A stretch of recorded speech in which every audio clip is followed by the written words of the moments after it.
afternoon, everyone. And it has fallen to me this wonderful job of looking back over the last 4 days to pick out the themes and I suppose the gems that have occurred while we've all been together. I'm very conscious doing this that you who've been through the same process as me, who've been through all the experiences, may take away some different ideas to those that I have. I've also had the opportunity to attend a few sessions that you might not have had the chance to be at. In fact, I know you weren't there.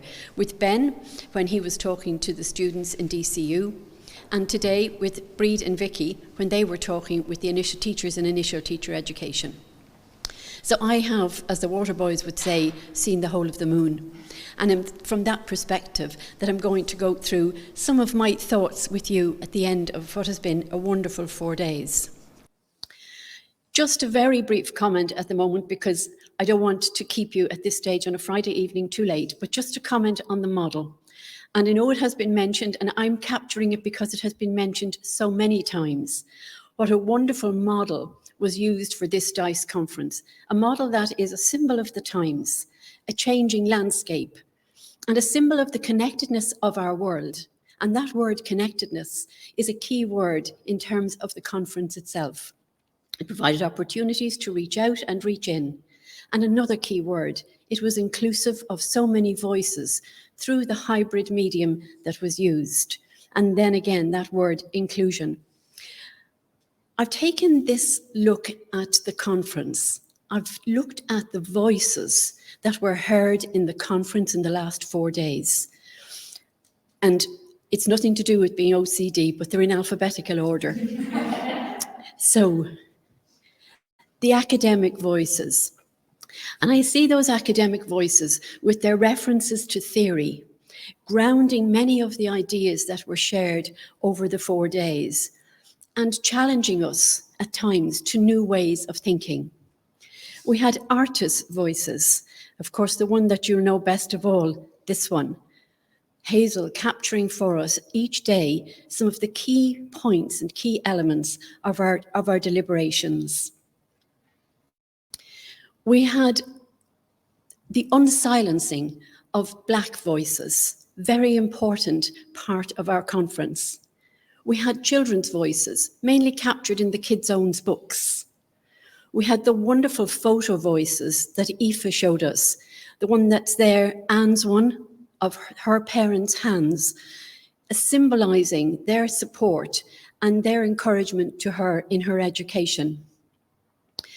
We had political voices, and I've made a note of some of these. We had the Minister, we had Irish Aid Global Strategy, we'd reference to legislation, to government strategies, CAME standards, political developments, and changing curricula. We had the researcher voices, those people who are engaged, who are looking at citizenship, looking at global citizenship education and sharing with us their new learning, their insights to support us in our work. There were the student voices, and I mentioned to you that I spent a session with Ben when he talked to the students about what they understood as the emotionally active classroom, the vibrant emotional classroom, after we had a session with Audrey Bryant. And then, if I had known that Breed was going to show these slides, I might have picked different ones, but we didn't get a chance to talk. It's been to the wire to get this ready for now. And I have picked the same quote, and I have shown the 2 pieces of work that were produced by the teachers in initial teacher education. I think Breed was right when she said, we are not starting from zero. It was the line that resonated with me while I sat at the back while you were engaged with those teachers. But the other reason I picked those is because they contain words that, again, we heard over and over during the past 4 days. Words like identity, words like power, like safe space, comfortable and uncomfortable, and criticality. I'm just going back up to that list for a moment. The other voices that we heard. So we heard too the traveller voices, and very, very powerful traveller voices. And then we had the unheard voices that were was the theme of the people who came, of Joe and Mary, who came to talk to us about Kids Zone. Very, very important that they felt they had a way of opening up now to some of those unheard voices. So what I decided to do was to pick out some of the powerful words that I see as forming the kind of foundation of the past 4 days for us. Words like authentic. And that word authentic has been used quite a bit, not as a kind of almost a single concept, but in all its messiness, in terms of the struggles and the hopes that underlie it. And actually the whole notion that I loved from Eilish's slide where she said, underneath the surface. So authentic has been what we have been about. Aoife spoke about minoritized, not minority, but minoritized. And in a way, in that word, she captured so much of our thinking. And looking at the whole notion of power. Again, that word, time and time we heard people talk about power and the stories of power. The word unique came up. It started right at the very beginning on day one. I think it was Anne Looney who talked about dice and its whole unique configuration and how important it is in the field of initial teacher education. A number of people mentioned equity and equality and the difference between them. And it was there in the background of many of the speakers. We had speakers talk about their having to hide their identities and their hidden identities. And the term visibility was one that was discussed in terms of people not being able to be as visible as they felt they should be, and to the lack of visibility of diversity in initial teacher education itself. I have one more wall of words, and the first one there is otherness. Many people talked of otherness, being othered, looking at the world and looking at others. The term critical education, critical global citizenship education, and a commitment to criticality. Again, time and again, we were reminded about the importance of the critical nature of the work in which we're doing. And I really liked the point made by Vicky in her last talk to you about the two meanings of the word critical, and that it also means urgent. We talked about cultural awareness and the importance of recognizing individual identity. And I left hope right to the very bottom of that particular wall, and the last word that I wanted to mention to you, because again and again there was reference to hope and to the importance of being hopeful and instilling a sense of hope in the children with whom we are going to be working. One of the big themes of the past few days has been stories. And I'm not the first person to comment on that. I noticed a number of people, when they were thanking, when they were wrapping up, when they were talking, mentioned stories. And I put into the jigsaw there the range of stories, the different stories that we have heard from different people over the past 4 days. And then what I did was I picked from my notes some of the comments that people made about story, these I think are all direct quotes. Kathleen, who said, "We pass on our culture through story." Aoife, who said, "Humans are storying creatures. It's a way of telling who we are." And she noted that story is a means of theory generation. So there's great depth to story. Anne-Marie noted that it's not just about making pretty books. It's about listening to people's story. And Miriam reminded us that there are layers to everyone's story. And an important point made by Eilish today was that it was important that we don't oversimplify and that we take a multi-storied approach, and the importance of moving beyond the single story. But we had some very powerful stories combined, all of which combined to give us a really strong sense of cultures and the lives that people are living and the struggles that they have. Then I've picked a few quotes, things that people said. They're quite random, there's no particular theme in them. And I thought I'd just do one slide of them, but the richness of the quotes meant that I really had no option but to do 2 slides. So you're just going to have to bear with me while I go through these. They're not in any particular order, but I have assigned them to those people who spoke them. It was the minister who said we need to bring more people into the conversation. From the get-go, that invitation was there.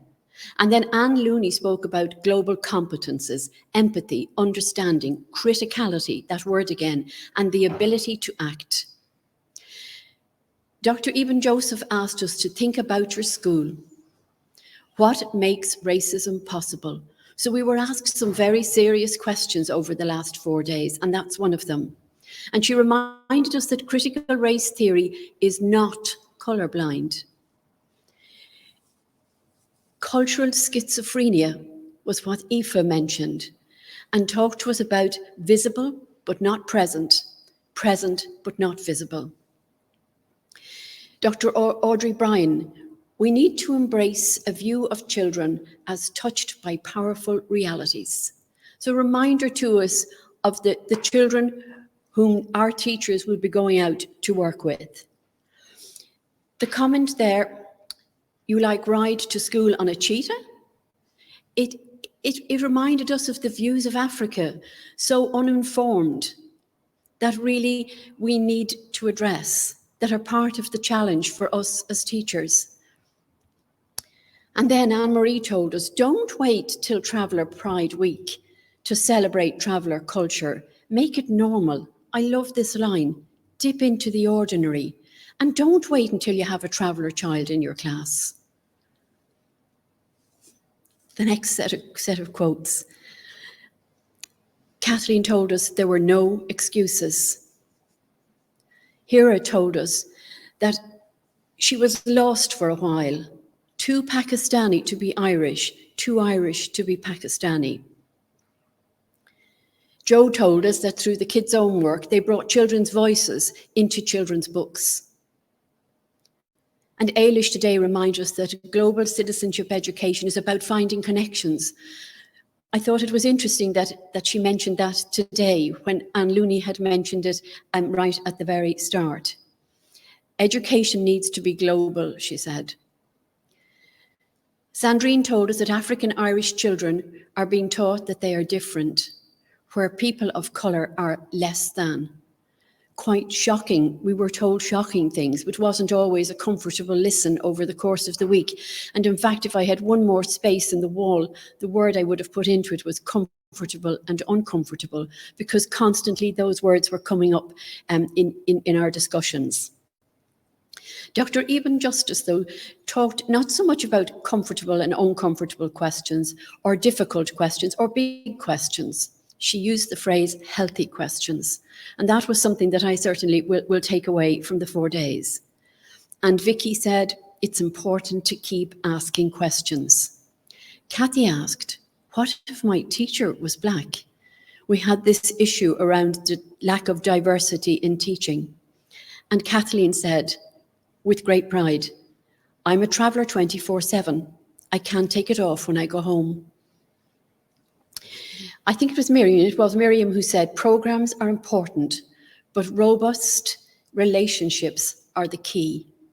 And I suppose that was a kind of a reminder to us all, what it's all really about. And I've left one at the very top until last. It was in the chat and somebody said, mighty stuff. And I just felt it was something that applied not just to the wonderful talk that was given by Jo and Mary about the books, but there was mighty stuff all week, all 4 days, and I was very fortunate to be part of it all. I dipped into the chat. I've looked at the chat for each day, except for today. I haven't seen today's chat. And there we had some people also sharing, constantly feeling like you have to or should fit in. There were some questions there, and I suppose I picked them out because they were questions. The fact that we are asking ourselves questions at the end of these 4 days, like what can I do as a school leader to help change the story?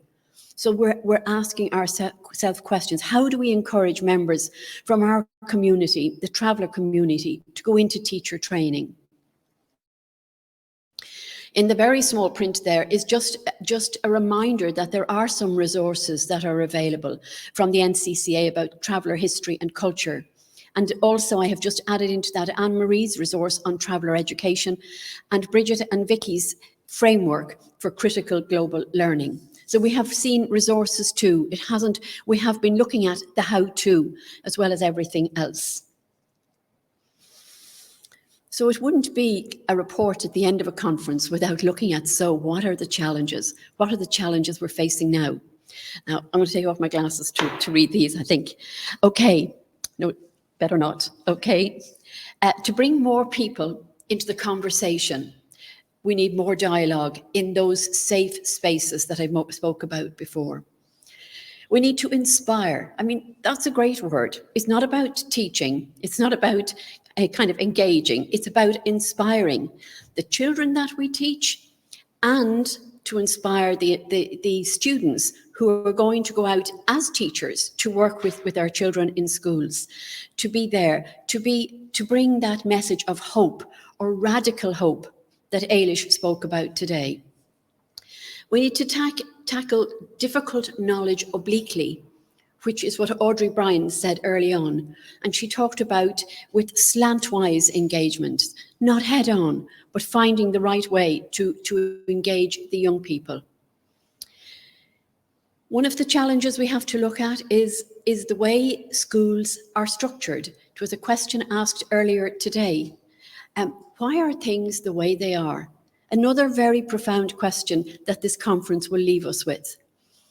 And then another challenge, to build emotionally rich classrooms where we don't sanitize the truth. Again, this emerged very early on, and the students, when they spoke about it with Ben, were really, really engaged in this idea. To confront racism and name it in all its guises. And we spoke about racism and we heard about racism quite a bit during the 4 days. To seriously address access to and diversity in initial teacher education. And finally, to ask critical, big, healthy questions about what we take for granted, questioning our own perceptions. And that, I think, was one of the key take-home messages from Eilish's talk today. So initial teacher education, the focus of the conference. So just some points that arose from over the 4 days around initial teacher education. We need to know how to support children as active global citizens with a sense of agency. Initial teacher education needs to encourage and enable critical thinking. It needs to inspire the next generation of engaged citizens, to ensure there are global cultural perspectives in schools. There was a call for anti-racism training in initial teacher education that supports a new mindset embedded in critical race theory. There was a call for a cultural awareness programme in initial teacher education to include the positive reinforcement of traveller culture. It was very early on, it wasn't mentioned very often, but there was a call to use more digital technology to support learning. And I suppose the conference that we have just experienced shows us the power of digital learning. To connect with communities locally and globally, to learn how to engage young people in real conversations, and to make global citizenship education relevant and appropriate for children. And the last one there, which was very strongly voiced in the past 2 days, to diversify the teaching profession in Ireland. I'm coming very near the end. So the continuum of barriers that were identified, and somebody in the chat said, there's a lot for the gatekeepers to think about. Yesterday, there was mention of the Irish language requirement and indeed of the English language requirement in teaching and the lack of additional support. There we had that line again about treating everyone equally is not equity. Continuum of Barriers includes racism in all its guises: prejudice, discrimination, stereotyping, bullying. Other barriers, perhaps a shocking barrier, our own beliefs and worldview. How is that a barrier? I think we were left with that question today. A lack of knowledge and understanding. And the line that I've quoted there was quoted is from Owen de Baron's book, "Many who speak of us do not know us." And then we're back to that notion, the lack of role models enabling people to be what they can see, and the notion of visibility in teacher education and diversity in teacher education. I'm taking this opportunity just to acknowledge, I'd like to think on all of your behalf, all the work that has gone into making this such a wonderful conference. I have jotted down all the people that I want to acknowledge in the hope that I won't forget anybody. So the organisers of this event, and in particular my own individual personal organiser, Helen, who told me where to be and how to get here and where to send my car registration and all I needed to do. To the DICE lecturers who put so much work into making this such a wonderful conference. To the staff, all of the staff at the various venues that hosted the conference over the past few days. To Irish Aid for their continued support. I have here Finn and Roisin for their IT management and support. I have to tell you, it's been like being on the television here. It's the nearest I'll ever get to being on the television, where I've been counted in, and we've even had more than one take sometimes. Also want, of course, to acknowledge the wonderful work and the artistic interpretation done by Hazel. I want to acknowledge the keynote speakers who, as I said, set the tone for so many days and so much of the work and the thinking that followed. And indeed to all the contributors who brought their own lens to the themes and the topics that they addressed. I want to thank all those of you who contributed in the chat and all of those of you who attended online and who were the face-to-face attendees. And finally, I decided I would leave the last word to the chat. It was said in the chat yesterday, incredibly thought-provoking and important. I wish every teacher and teacher educator in Ireland could hear this, and I couldn't say it better myself.